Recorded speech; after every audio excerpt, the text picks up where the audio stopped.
महापालिका निवडणुकीत फेक पोस्टरचा घाणेरडा प्रकार।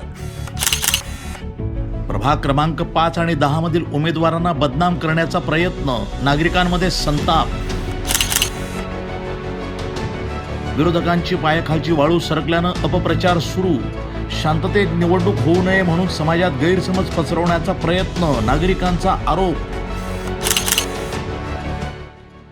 नगर शहरामध्ये सध्या अहिल्यानगर महानगरपालिका निवडणुकीची रणधुमाळी सुरू असताना सोशल मीडियावर एक फेक पोस्टर व्हायरल झाल्यानं राजकीय वर्तुळामध्ये खळबळ उडाली आहे। तुतारी आणि हत्ती या निवडणूक चिन्हाचा गैरवापर करत प्रभाग क्रमांक 5 आणि 10 मधील उमेदवारांची नावं टाकून हे बनावट पोस्टर पसरवण्यात आलंय।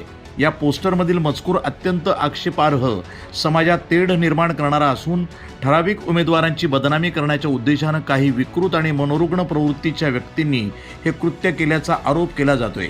या फेक पोस्टमुळे नागरिकांमध्ये संतापाची लाट उसळली असून अनेक स्तरातून तीव्र निषेध व्यक्त केला जातोय। अहिल्यानगर शहरामध्ये सध्या शांतता आणि लोकशाही मूल्य जपत निवडणूक प्रक्रिया पार पाडावी अशीच नागरिकांची भूमिका आहे। मात्र अशा प्रकारच्या बनावट आणि दिशाभूल करणाऱ्या पोस्टरमुळे समाजात गैरसमज निर्माण करण्याचा प्रयत्न होत असल्याचं स्पष्ट दिसून येत आहे। राजकीय जाणकारांच्या मते विरोधकांची पायाखालची वाळू सरकल्यानंच अशा प्रकारचे नीच आणि बेजबाबदार कृत्य केले जात असल्याची चर्चा आहे। लोकशाही प्रक्रियेला बदनाम करण्याचा हा प्रकार असून संबंधितांवर कडक कारवाई व्हावी अशी मागणी नागरिकांकडून केली जाते।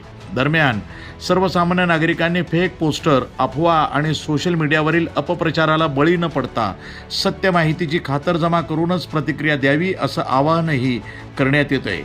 नगर शहरात लोकशाही मार्गाने शांततेत आणि पारदर्शक निवडणूक व्हावी हीच नगरकरांची अपेक्षा आहे।